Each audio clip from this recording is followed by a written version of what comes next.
우리 언론 보도의 문제점 살펴보는 미디어 포커스입니다. 민주언론시민연합의 김원경 사무처장 어서 오십시오. 안녕하세요.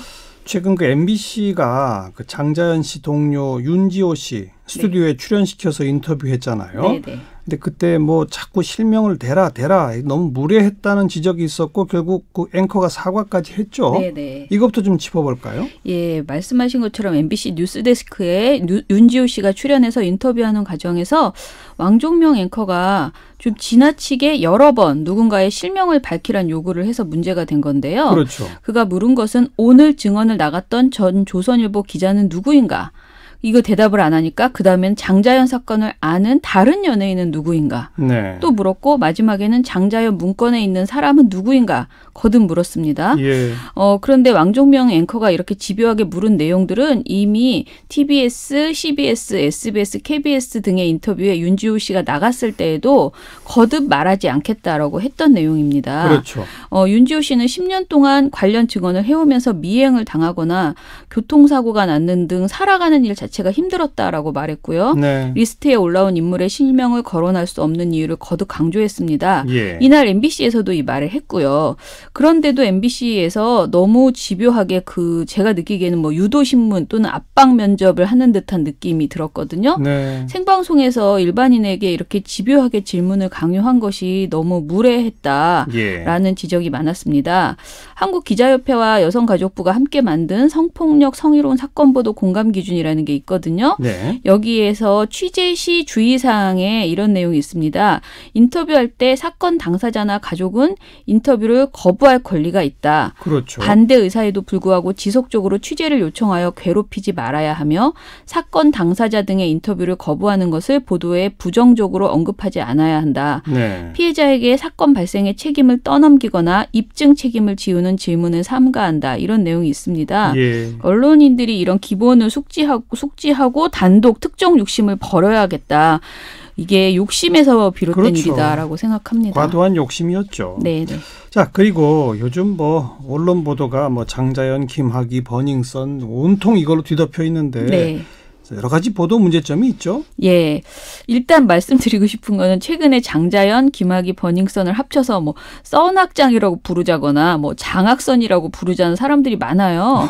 근데 이런 말을 하는 이유는 이 사건들이 다 너무너무 중요한데 한 사건이 다음 사건으로 이렇게 덮어지지 않았으면 좋겠다. 모든 사건이 다 중요한 의제다라는 시민의 의견이 담겨 있는 이런 별명들이거든요. 제가 이 말씀을 굳이 드리는 것은 제가 오늘 정준영 사건에 초점을 맞춰서 이야기를 하는데요. 이것보다는 권력형 성범죄와 조직적인 은폐가 이루어졌던 이들 3개 사건에 모두 우리가 관심을 가졌으면 좋겠다. 셋 다 진상이 규명됐으면 좋겠다는 말을 먼저 하고 정준영 부도 문제점을 얘기해 보려고 합니다. 문제의 핵심은 경찰과 유착, 뭐 검찰에서의 뭐 덮어주기 뭐 이런 거의 핵심이니까 그렇죠. 그런 것 쪽으로 초점을 맞춰야죠. 네. 근데 정준영 관련 보도에 어떤 문제점이요? 먼저 이 사건은 다른 사건과는 달리 일단은 언론 보도가 굉장히 잘해서 드러난 사건이죠. 네. 먼저 MBC에서 단독 보도를 했는데요. 버닝썬이라는 강남의 큰 유흥업소에서 한 사람이 폭력을 당했는데 경찰이 부당하게 처리했다라는 호소를 진지하게 받아들여서 이를 집중 보도하기 시작했고요. 그게 시작이었죠. 예, 이후 버닝썬과 관련해서 MBC가 많은 제보를 받았는데 그것들 중에서 약물 성범죄를 영업에 이용했다. 마약이 유통되었다. 그리고 경찰 간의 유착 관계가 있었다는 정황이 드러났습니다. SBS는 또 이 중에서 버닝썬 이사인 연예인 승리의 혐의에 대해서 취재하는 과정에서 그 정준영 카톡 대화방 정보를 입수했고요. 그랬죠. 이걸 보도했습니다. 그런데 이 내용은 정준영이 성관계를 한 모습을 불법적으로 촬영하고 유통했다라는 내용이고 그리고 이거를 또 여러 사람이 함께 공유하면서 부도덕한 그 언급들이 오갔다라는 것을 고발했죠. 그런데 이렇게 권력 유착형 성범죄를 드러내 진상규명을 촉구하는 언론의 긍정적인 부분은 분명히 칭찬을 해야 되는데요. 이 과정에서 언론이 오히려 인권을 침해하는 부적절한 사례들도 있었다라는 것입니다. 인권 침해 사례? 네네. 어떤 거요? 일단은 SBS 보도부터 짚어봐야 되는데요. 네. SBS가 11일에 처음으로 가수 승리 씨의 성접대 의혹이 담긴 카카오톡 단체 대화방에서 정준영 씨 그 관련 내용이 있다라고 폭로를 했습니다. 예. 그런데 문제는 이게 이제 굉장히 대중의 관심이 높을 수밖에 없는 내용이잖아요. 그렇죠. 예, 그러다 보니까 보도량이 좀 과했다라는 의혹이, 그러니까 지적이 있습니다. 예. 우선 SBS는 문제가 드러난 11일부터 14일까지 승리 씨와 정준영 씨가 함께 있는 카카오톡 단체 대화방에서 오간 대화 내용을 얼마나 많이 보도했냐면요. 11일부터 14일까지 지상파 3사 보도량을 비교해 보니까 KBS가 10건, MBC가 16건, SBS가 24건이었습니다. 어허. 그런데 딱 4일 동안에. 네. 그런데 이 사안이 뭐 보도할 만한 가치가 있고 굉장히 충격적이죠. 의미도 있어요. 그런데 이 보도 내용들이 너무 카톡 대화방 하나하나를 다 집중해서 풀어내는 네. 이런 보도에 그쳤다는 것이죠. 그러다 보니까 이게 과연 공익적인 고발 보도냐 아니면 자극적이고 선정적인 카톡 내용을 풀어서 시청률을 높이려는 일종의 행태가 아니냐 이런 지적들이 나올 수밖에 없었어요. 맞아요. 예, 네. 저도 아무리 단독으로 단독으로 이런 정보를 입수했다 하더라도 보도 내용에 비해서 보도량이 좀 많다, 과하다라는 생각은 들었습니다. 그렇죠. 물론 보도량 그 자체보다 보도할 내용이 너무너무 중요한 게 많으면 당연히 늘어날 수 있지만 계속 말씀드리는 것처럼 카톡을 전하는 내용, 그러니까 너무 가십 보도에 치우친 게 예. 아닌가라는 생각이 든 거죠. 이게 뭐 지상파만이 아니라 뭐 모든 방송이 너무 보도가 많습니다. 네, 보도 엄청 많습니다. 예. 다행히 SBS가 13일부터 이 사건과 경찰 사이의 유착 관계에 초점을 맞추면서 보도가 이제 선정적이라는 비판은 좀 줄어드는 모양새였습니다. 네. 그런데 이 카톡 문제를 공개한 SBS보다 이 보도를 더 과열되게 한 곳이 있습니다. 어디요? 바로 채널 A인데요. 11일부터 17일까지 총 보도량을 보면 SBS가 35건을 보도했는데요. 네. 채널 A는 47건을 보도했습니다. SBS보다도 단독이 아님에도 불구하고 더 많네요. 네, 훨씬 더 많이 했죠. 그리고 이 안에 부적절한 보도들도 많았습니다. 어떤 부적절한 보도요? 먼저 채널 A에서 성관계 동영상 촬영 및 유포라는 범죄로 인해서 피해를 입은 사람이 누구인지 유추할 수 있도록 그들의 직업군을 보도했습니다. 그러니까 피해 입은 사람을 추적하는 그런 보도. 네네. 채널 A는 12일 톱보도에서 관련 내용을 이제 했는데요. 제가 제목을 말씀드릴 수가 없어요. 제목에 그 직업군이 들어있거든요. 그리고 또 그 같은 날 취재기자와 대담한 채널 A의 정준영 황금폰 실체는이라는 그 보도에서도 피해자의 직업이 언급됐습니다. 네, 네. 근데 이건 이미 그 포털이나 이런 데서도 많이 노출된 거 아닌가요? 근데 그쵸. 직업군을 소개하는 것 자체가 문제인가요? 예, 저는 문제라고 분명히 생각하는데요. 일단은 채널 A가 공개한 것이 직업군뿐만이 아니었습니다. 그 일을 언제 시작했는지와 그와 관련된 영상 등 여러 가지 보여줘서 피해자를 특정할 수 있는 정보를 담았어요. 몇 가지 정보를 종합하면 누구일 것이다. 네, 이런 식으로. 네. 이렇게 채널 A가 본물을 터뜨린 이후에는 다른 매체에서 말씀하신 것처럼 포털 등의 거의 대부분이 대놓고 피해자로 추정되는 사람들을 보도하기 시작했습니다. 뭐 실루엣을 이용해서 보도하거나 아예 사진이나 이름을 공개한 경우들도 있습니다. 그래요. 예, 저는 오늘 그런 언론의 행태를 지적하려고 하는 건데 평소 제가 보도 제목과 내용을 다 말씀드리잖아요. 근데 오늘은 원칙을 지키기 위해서 보도 제목이나 그 보도에서 무슨 표현이 문제가 됐는지 전혀 말씀을 드릴 수가 없거든요. 여기서도 이야기하시면은 또 추정되는 그렇죠. 거 아닙니까? 예. 근데 그러면 청취자분들께서는 직업을 말하는 것이 뭐가 그렇게 문제냐, 궁금증만 유발시킨다라고 더 궁금해하실지도 몰라요. 예. 그런데 생각해보면 정준영 사건에서 우리가 주목해야 될 것은 피해자가 아니라는 거죠. 예. 그의 불법적이고 비도덕적인 행태를 비판하고 그리고 왜 여태까지 그런 행위가 응징받지 못했는가라는 권력과의 유착을 파헤쳐서 바로잡는 것. 이게 본질이라는 거죠. 그렇죠. 그리고 생각해보면 또 피해자가 얼마나 힘들겠습니까? 한번 입장을 바꿔서 생각해보면 예. 이미 받은 피해만으로도 너무나 충격적이고 힘들 텐데 예. 우리가 그 피해자가 누군지 알아낸다면 저는 그거는 애초에 받은 피해보다 더 큰 피해라고 생각을 합니다. 네, 네. 그래서 우리가 아예 모두가 피해자가 누구인지 알아보지 않겠다. 이렇게 선언하고 알고 싶지 않다. 이렇게 생각을 해주셨으면 좋겠습니다. 그래서 무슨 해시태그 운동도 있잖아요. 예, 우린 맞아요. 피해자가 궁금하지 않습니다. 예, 이런 예. 그렇죠? 그런 거에 다 동참해 주시고 이것을 이야기하는 언론을 비판하고 그 기사를 클릭하지 말아주셨으면 좋겠다라고 생각합니다. 채널A도 스스로 인정해서 이걸 사과하고 삭제했다면서요? 네. 채널A가 바로 방송 다음 날인 13일 뉴스A에서 첫 소식 보도에 앞서 어제 정준영 씨 수사에 대한 뉴스A 보도와 관련해 2차 피해에 대한 우려가 제기됐다. 자칫 피해자가 누구인지에 초점이 맞춰질 수 있다는 비판도 있었다. 시청자 여러분의 이러한 지적을 겸허히 받아들이고 피해자 보호에 더욱 유의하고 보도에 신중을 기하겠다라고 밝혔습니다. 예. 그리고 첫 보도를 삭제했습니다. 예. 그런데 이렇게 빠른 사과의 배경에는 단순히 시청자의 지적만 있었던 것은 아닙니다. 그 피해자 보호에 역행하는 상세 정보를 내보낸 데 대해서 채널A 안에 있는 기자협회가 공개적으로 항의를 했다고 합니다. 채널A 기자협회에 따르면 채널A의 애초 취재 기자는 보도 과정에서 수차례에 걸쳐서 피해자 보호를 요구했다고 합니다. 그런데 부장과 본부장 선에서 이게 받아들여지지 않았다라고 항의를 했습니다. 예. 저는 이렇게 채널A 기자들이 즉각적으로 지적하고 사과를 내놓아서 그게 참 반갑고 다행스럽다라는 생각은 듭니다. 네.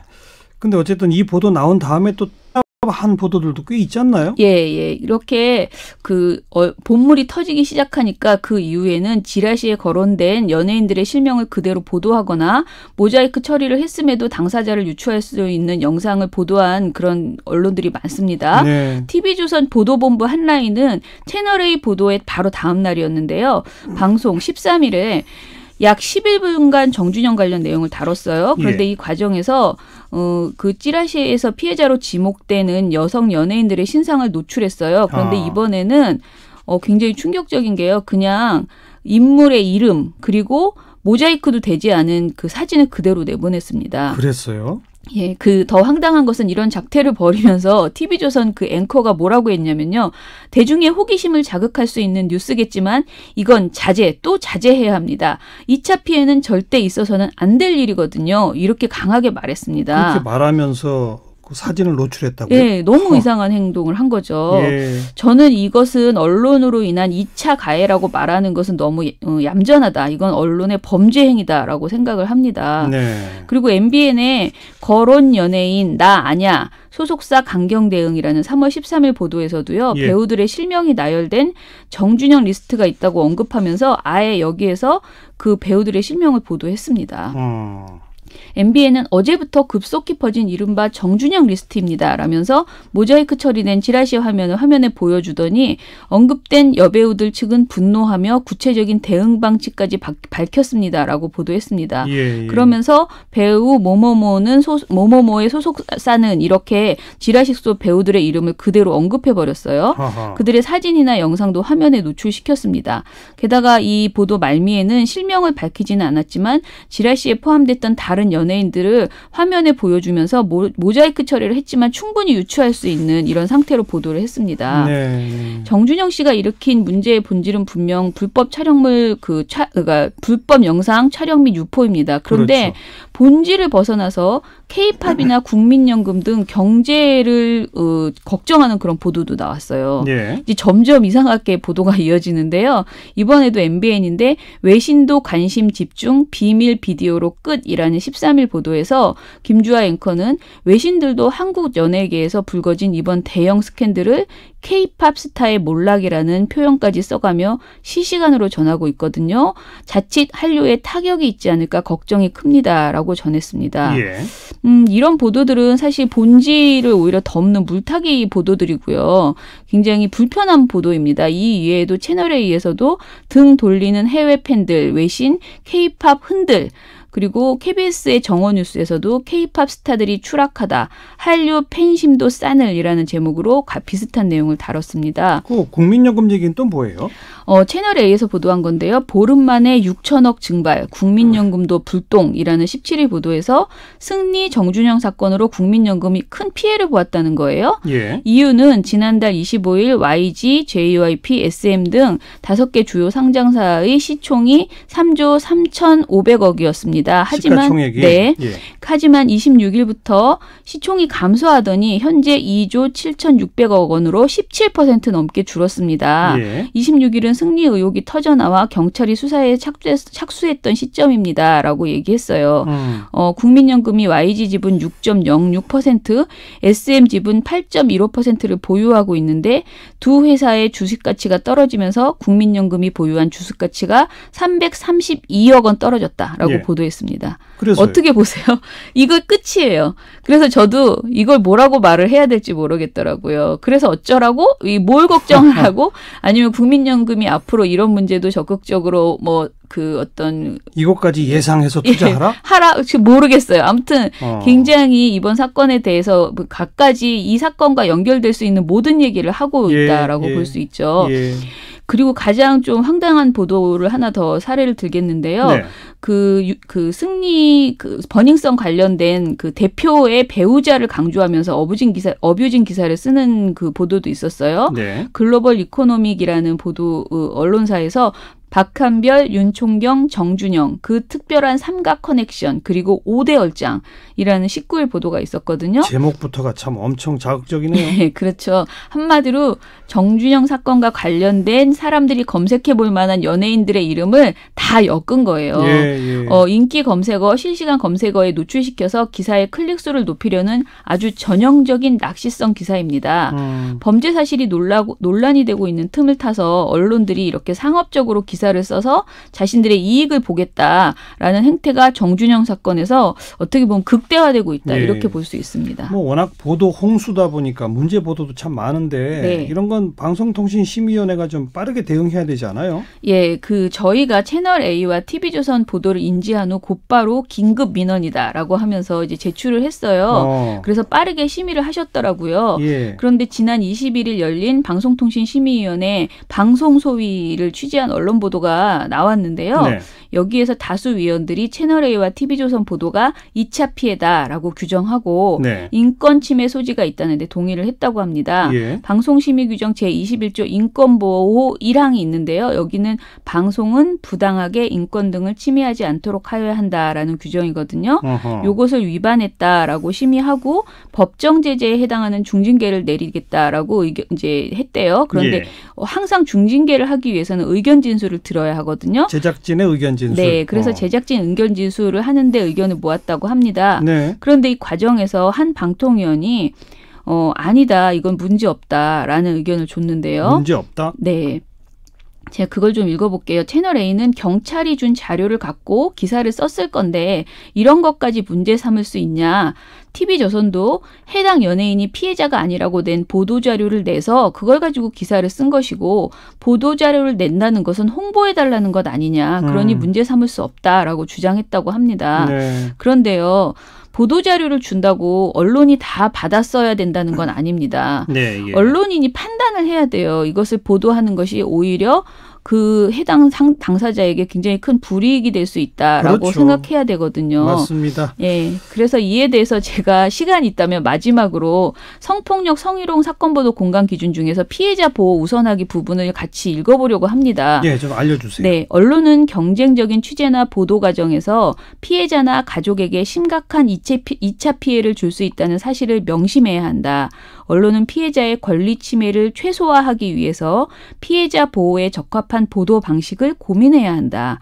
언론은 피해자의 신원이 노출될 수 있는 이름, 나이, 주소 등의 신상 정보를 공개하지 않아야 함은 물론 보도 내용 중에서 근무지, 경력, 가해자와의 관계, 주거 지역 등 주변 정보들의 조합을 통해서도 피해자의 신원이 노출될 수 있다는 점에 주의하여 보도에 신중을 기하여야 한다. 예. 언론은 사회적으로 이슈가 된 사건이라고 해서 피해자나 가족의 사생활이 국민의 알 권리의 대상이 되는 것은 아니라는 점을 유념해야 한다. 이렇게 밝히고 있습니다. 네. 우린 피해자가 궁금하지 않다. 해시태그 운동. 여기에 동참합시다. 네. 미디어 포커스였습니다. 민주언론시민연합 김원경 사무처장이었어요. 감사합니다.